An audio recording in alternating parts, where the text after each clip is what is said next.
بسم اللہ الرحمن الرحیم۔ آج ہم نے کھانے کے آداب پڑھنے ہیں۔ آج پھر ہم جو ہے وہ باقی مزید جو ہمارے ختم ہو جائے گا آج انشاءاللہ، اس میں سے ایک ہے کہ سالن والے ہاتھ روٹی سے صاف نہیں کرنے چاہیے۔ سالن والے ہاتھ روٹی سے صاف نہیں کرنے چاہیے۔ آپ کو پتہ ہے یہ کتنی بری بات ہے کہ آپ کے ہاتھ پہ جو ہے وہ سالن لگا ہوا ہے، شوربہ لگا ہوا ہے، اور آپ وہی ہاتھ جو ہے وہ روٹی سے صاف کریں گے۔ تو آپ کو پتہ ہے کہ پھر ایسی روٹی تو کوئی بھی نہیں کھائے گا۔ اگر کوئی اور صاف کرے گا تو آپ کا بھی بالکل کھانے کو دل نہیں کرے گا۔ تو میں نے آپ کو بتایا ہے کہ جو کام کوئی اور کرے اور آپ کا وہ کرنے کو دل نہ کرے، اس کے ساتھ بیٹھ کے کھانا کھانے کو دل نہ کرے، تو آپ کو بھی وہ کام نہیں کرنے ہیں۔ تو یہ بھی اس میں سے ایک کام ہے کہ اگر کوئی آپ کے سامنے سالن جس کے ہاتھ پہ لگا ہوا ہو، ٹھیک ہے، تو وہ روٹی سے ہاتھ صاف کر لے، آپ تو وہ روٹی کبھی نہیں کھائیں گے، آپ تو دوسری روٹی جو ہے وہ لے لیں گے، یا پھر آپ اگر اور روٹی نہ ہوگی تو پھر آپ کھانا چھوڑ دیں گے۔ تو اس طریقے سے تو آپ نے بھی یہ کام کبھی نہیں کرنا، اور مجھے پتہ ہے یہ کام آپ کرتے بھی نہیں ہیں، لیکن پھر بھی آپ کے ذہن میں یہ کام بات ہونی چاہیے، کیونکہ شیطان تو کبھی بھی انسان کے ذہن میں ڈال دیتا ہے نا، چلو آپ کے ہاتھ گیلے ہیں تو روٹی صاف کر لو، ایسے بالکل نہیں کرنا آپ نے۔ اس کے بعد ایک لقمے کو ایک سالن میں لگا کر دوسرے سالن میں نہیں ڈالنا چاہیے، یہ بھی کام نہیں کرنا۔ ہاں، اس میں صرف اتنا ہو سکتا ہے کہ اگر آپ جو ہے وہ سالن کے ساتھ آپ نے روٹی لگائی ہے تو ساتھ آپ کے دہی ہے، تو اس میں اگر آپ ڈال دیں تو تھوڑی سی جو ہے وہ ٹھیک ہے، لیکن کوشش کریں ایسا بھی نہ ہو، کیونکہ آپ کے جو ہے وہ دہی اگر ساتھ پڑا ہوا ہے تو وہاں پر سپون ہونا چاہیے، تو آپ جو ہے وہ روٹی سالن کے ساتھ لگا کر وہ کھا لیں، اس کے بعد ایک چمچی سپون کی لے لیں۔ اسی طریقے سے آپ روٹی سالن کے ساتھ لگا کر اس کے بعد جو سلاد ہے، سلاد آپ نے ساتھ کھانا ہے تو وہ ہاتھ سے جو ہے وہ کھائیں، ٹھیک ہے۔ ایسے نہیں کرنا کہ سلاد پکڑا اور جو ہے وہ چاول آپ کھا رہے ہیں، اور چاول کے ساتھ آپ کا رائتا آپ نے لگایا اس کے ساتھ، اب آپ جو ہے وہ سلاد کو جو ہے وہ پلیٹ میں ڈال رہے ہیں، ایسے بھی نہیں کرنا، ٹھیک ہے۔ اس کے بعد وہ کھانے کے بعد پھر سلاد کو آپ نے الگ سے منہ میں ڈالنا ہے۔ اس سے جو ہے یہ کھانے کا طریقہ ہے، اس سے آپ کے ساتھ والوں کو لگے گا کہ یہ بہت اچھے طریقے سے کھانا کھا رہا ہے، ٹھیک ہے۔ تو اس لیے آپ نے یہ بھی کام کرنا ہے کہ ایک سالن میں جب آپ نے ایک دفعہ لقمہ لگا دیا تو اب اس کو دوسری سالن میں نہیں ڈالنا، ورنہ وہاں پر وہ سالن کے اندر بھی وہ ذائقہ آ جائے گا، یا وہ سالن کا کلر بھی جو ہے وہ چینج ہونا شروع ہو جاتا ہے، تو یہ بھی آپ نے نہیں کرنا۔ اور اس کے بعد ہے نمک وغیرہ سال جو ہے وہ سالن میں ڈالنا ہو، ٹھیک ہے، یہ سال میں نہیں ہے، آگے نون بھی ہے۔ اگر نمک وغیرہ سالن میں ڈالنا ہو تو پہلے ساتھ والے سے پوچھ لینا چاہیے۔ یہ بہت اہم بات ہے کہ اگر آپ کے ساتھ کوئی بیٹھ کے کھانا کھا رہا ہے، اب آپ کو جو ہے وہ اگر آپ مرچیں تیز کھاتے ہو،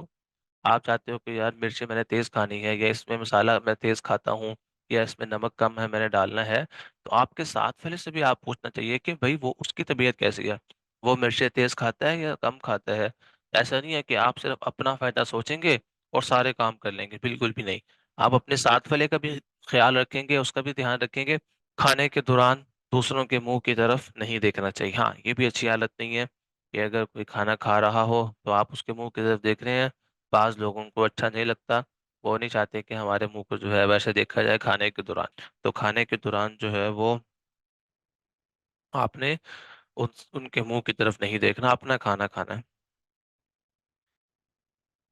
اس کے بعد ہے کھانے کے برتن کو اچھی طرح صاف کر لینا چاہیے۔ یہ تو آپ بچے کرتے ہوں گے، یہ تو آپ سب کو پتہ ہے کہ کھانا چونکہ رزق ہے، اور رزق کو تو ضائع نہیں ہونا چاہیے، کیونکہ بعد میں ہم نے برتن دھونے ہوتے ہیں، تو اس میں اگر کھانا پڑا ہوگا تو وہ سارا جو ہے وہ ضائع ہو جائے گا، نالی میں چلا جائے گا، اور رزق جو ہے وہ جب ضائع ہوتا ہے تو اللہ تعالیٰ اس رزق کو ختم کر لیتے ہیں، وہ دینا بند کر دیتے ہیں۔ تو اس لیے جب آپ کھانا کھا رہے ہوں تو اپنی پلیٹ کو مکمل صاف کریں۔ اس لیے اس کا سب سے بہترین طریقہ کیا ہوتا ہے کہ آپ پہلے کم ڈال لیں، جب وہ ختم ہو جائے پھر تھوڑا اور ڈال لیں، پھر وہ ختم ہو جائے پھر تھوڑا اور ڈال لیں، اس سے اچھا بھی لگتا ہے۔ اگر آپ ایک دفعہ میں اتنا زیادہ ڈال لیتے ہیں، اگر سے آپ وہ ختم بھی کر لیں، لیکن دیکھنے والا وہ کہتا ہے یار دیکھو یہ پہلی دفعہ پتہ نہیں کھا رہا ہے، اس کو جو ہے وہ کھانے کا طریقہ ہی نہیں آتا، کون سا یہ سالن جو ہے یہاں سے بھاگ جائے گا۔ آپ مجھے بتائیں کبھی آپ کے ساتھ ایسا ہوا کہ آپ نے جو ہے وہ سالن ڈالا ہو اور اس کے بعد آپ کی پلیٹ آپ کے پاس سے بھاگ گئی ہو؟ ایسا کبھی ہوا؟ آپ پلیٹ کے پیچھے پیچھے بھاگ رہے ہیں، پلیٹ آپ کے آگے آگے بھاگ رہی ہے، ایسا کبھی ہوا ہے؟ نہیں ہوا نا؟ تو اس کا مطلب یہ ہے کہ اگر ہم کم کھانا بھی ڈال لیں گے تو کھانا ہم جب ختم کر لیں گے تو پھر ہم اور ڈال سکتے ہیں، ٹھیک ہے؟ ایسا نہیں ہوگا کہ ہم جو ہے وہ ہم نے ایک دفعہ میں زیادہ ڈال لینا ہے، پتہ نہیں اگلی دفعہ میں ڈالوں گا تو پلیٹ ناراض ہو جائے گی، پلیٹ جو ہے وہ بھاگنا شروع ہو جائے گی، پلیٹ الٹی ہو جائے گی، ٹھیک ہے؟ ایسا کچھ بھی نہیں ہوتا۔ تو اس لیے آپ نے پہلے تھوڑا ڈالنا ہے، اس کو جب ختم کر لینا ہے، کیونکہ بعض اوقات ایسا بھی ہوتا ہے، بعض اوقات جو ہے وہ ہمارے ساتھ بھی ایسا ہوتا تھا، ہم جب کھانا کھاتے تھے نا، ہم دیکھتے تھے یہ چیز بہت مزیدار ہے، تو ہم کیا کرتے تھے اس چیز کو نا زیادہ ڈال کے نا اپنے پاس رکھ لیتے تھے اور جو ہے وہ آہستہ آہستہ کھاتے رہتے تھے۔ پھر ہوتا کیا تھا، بعد میں جو ہے وہ اس سے بھی اچھی چیز آ جاتی تھی، اب ہم پچھتا رہے ہوتے تھے، یار ہم نے ایسا کیوں کیا، ہم نے اس کو اتنا زیادہ کیوں ڈال لیا، اب تو اس سے اچھی والی چیز آ گئی ہے، اب یہ کیسے ختم کریں گے، اس کو کہاں دیں گے؟ پھر ہم کہتے تھے ایک دوست کو آپ کھا لو، وہ کہتا تھا نہیں آپ کھا لو، وہ کہتا تھا نہیں آپ کھا لو، وہ کہتا تھا نہیں آپ کھا لو، پھر ہم اس طرح کرتے رہتے تھے، ٹھیک ہے؟ تو اس کا ایک فائدہ یہ بھی ہوتا ہے کہ ہو سکتا ہے بعد میں اس کے بعد کوئی اچھی چیز آ جائے، تو پھر آپ اپنا پہلے ہی آپ نے کم ڈالا ہوگا، تو آپ اس کو ختم کر کے پھر آپ وہ اچھی والی چیز اس میں ڈال لیں گے، صحیح ہے؟ تو اس کا فائدہ بھی بہت ہوتا ہے۔ آپ جو ہے وہ شادی پہ جب جاتے ہیں نا تو بعض اوقات شادی پہ کچھ چیزیں جو ہے نا وہ تھوڑی دیر سے بھی رکھ لیتے ہیں، بعد میں بھی آ جاتی ہے، جیسے کھانا ختم کرنے کے بعد جو ہے وہ کلفی آ جاتی ہے، کلفہ آ جاتا ہے، یا جو ہے وہ اس کے بعد کسٹر آ جاتا ہے یا کھیر آ جاتی ہے، تو اسی طریقے سے تو اس لیے یہ اسی وقت اچھا ہوگا، آپ کا کھانا ضائع نہیں ہوگا، ورنہ کچھ لوگ ایسے ہوتے ہیں وہ سارا کچھ جو ہے وہ ڈال کے اپنے پاس رکھ لیتے ہیں، اور اس کے بعد جب اور چیزیں آتی ہیں وہی پاس رکھ لیتے ہیں، اور پھر اس کے بعد ان کا جب پیٹ بھر جاتا ہے باقی سارا کچھ چھوڑ دیتے ہیں، تو یہ بہت زیادہ رزق کی نقدری ہوتی ہے، تو یہ کام آپ نے جو ہے بالکل نہیں کرنا، صحیح ہے؟ تو آپ کیا کریں گے، کھانا جو ہے وہ جب کھانے لگیں گے تو سالن کم ڈالیں گے اپنے سامنے تاکہ وہ ختم ہو جائے، پھر اس کے بعد اور ڈالیں گے تاکہ ہمارے پاس جو کھانا ہے جتنا ہمارے سامنے ہو ہم اس کو ختم کر سکے، کھانا ضائع نہ ہو اور کھانے کی نقدری بھی نہ ہو اور اللہ تعالی ناراض بھی نہ ہو۔ اور اس کے بعد ہے، کھانے کے بعد انگلیوں کو چاٹ لینا چاہیے، ٹھیک ہے؟ یہ آپ صلی اللہ علیہ وسلم کی جو ہے وہ سنت ہے کہ آپ صلی اللہ علیہ وسلم کھانے کے بعد اپنی انگلیوں کو چاٹ لیا کرتے تھے، اسی وجہ سے فرمایا کہ آپ جب کھانا کھانے لگو تو اس سے پہلے اپنے ہاتھ کو دھو لو، جب آپ نے اپنے ہاتھوں کو دھویا ہوا ہوگا، آپ کے ناخن جو ہے وہ بڑے نہیں ہوں گے، تو پھر آپ جب کھانا کھانے لگیں گے تو آپ کے ہاتھ میں بالکل بھی جراثیم نہیں ہوں گے، اور جراثیم بھی نہیں ہوں گے، اور پھر آپ کے ہاتھ پہ جو لگے گا آپ اس کو چاٹ لیں گے اور وہ کھانا ضائع بھی نہیں ہوگا، اور اس کا سائنسی طور پر بھی بہت زیادہ فائدہ ہے، سائنس بھی اس کو کہتی ہے کہ کھانے کے بعد جو آپ کے ہاتھ میں کھانا لگتا ہے اس کو اگر آپ چوس لیتے ہیں، چاٹ لیتے ہیں، تو اس سے جو ہے وہ کھانا آپ کے اندر جلدی ہضم ہونا شروع ہو جاتا ہے، صحیح ہے؟ فائدہ بہت زیادہ ہے، ویسے بھی ہمیں کیا لگے، جو سنت ہے ہم نے تو وہ کرنا ہی کرنا ہے، اور بعد میں آپ کو اس کا فائدہ جو ہے سائنس بتا دے تو بہت اچھی بات ہے، اگر سائنس جو ہے وہ ابھی تک اس فائدے تک نہیں پہنچی ہے تو آپ نے کہنا بھائی سنت ہے اس کا فائدہ ضرور ہے، ابھی تک تم جو ہے وہ اس تحقیق میں ابھی تک وہاں تک پہنچے نہیں ہو، ٹھیک ہے؟ تو سنت کا فائدہ ہی فائدہ ہے، اس لیے ہمیں سب سے پہلے کھانے میں ہاتھ دھونے چاہیے، اگر ہم نے ہاتھ نہیں دھوئے ہوں گے، ہمارے نیلز جو ہیں وہ بڑے ہوئے ہوں گے، تو پھر جو ہے جب ہم انگلیاں جو ہے وہ چوسیں گے اور تو سامنے والا کہے گا پتہ نہیں کتنے گندے ہاتھ تھے اور پھر بھی ایسے چوس رہے، ٹھیک ہے؟ تو یہ کام نہیں کرنا، سنت کا مذاق نہیں بننا چاہیے آپ کی وجہ سے۔ اس کے بعد ہے روٹی کے ٹکڑے دسترخوان سے اٹھا کر کھا لینا چاہیے، میں نے آپ کو پہلے ہی بتایا تھا، اگر دسترخوان آپ کا صاف ہے، دسترخوان ایسا بعض دفعہ ایسا بھی ہوتا ہے کہ دسترخوان اتنا گندا ہوتا ہے کہ اگر ہم دسترخوان نہ ہی بچھاتے تو ہمارے نیچے اس سے زیادہ صفائی ہونی تھی، جو ایسا بھی نہیں ہونا چاہیے، بعض دفعہ جو ہے وہ دسترخوان اتنا گندا ہوتا ہے جیسے دسترخوان بچھتا ہے تو اس میں جانا شروع ہو جاتی ہے، یا پہلے سے ہی اس کے اندر کل کی جو چیزیں آپ نے کھائی ہوتی ہیں یا پہلے ٹائم کی کھائی ہوتی ہیں وہی اندر پڑی ہوتی ہیں، تو اگر پھر اس پر جو اگر آپ کا کھانا گرے گا تو پھر تو بیماری ہی بن جائے گا وہ، اس لیے دسترخوان بالکل صاف ہونا چاہیے، کیونکہ پلیٹ میں بھی تو کھانا پڑا ہوتا ہے، تو آپ سمجھیں کہ نیچے بھی آپ کی ایک پلیٹ ہی بچھی ہوئی ہے، جس طرح آپ پلیٹ سے روٹی اٹھا کے کھاتے ہیں اور جو ہے وہ چھنی سے، ٹھیک ہے، آپ جو ہے وہ سالن لگا کے کھاتے ہیں، اس طریقے سے نیچے بھی بالکل صاف چیز ہے، تو آپ اس کے اوپر جب آپ کا کھانا گرتا ہے تو آپ وہ بھی اٹھا کر کھا لیتے ہیں، آپ کو جو ہے اس میں کوئی بھی ہلکی سی بھی جو ہے وہ شرم محسوس نہیں ہونی چاہیے، صحیح ہے؟ اس کے بعد آگے ہے، کھانے سے فراغت کے بعد دعا پڑھنی چاہیے، یہ ہم نے جو ہے وہ کھانے کی دعا یاد کی ہوئی ہے، ہم نے کھانے کے شروع کی دعا بھی یاد کی ہے بسم اللہ وعلی برکت اللہ، کھانے کے درمیان کی بھی دعا یاد کی ہے بسم اللہ اولہ وآخرہ، اور کھانے کے بعد کی بھی کی ہے الحمد للہ الذی اطعمنا وسقانا وجعلنا مسلمین، تو ہم نے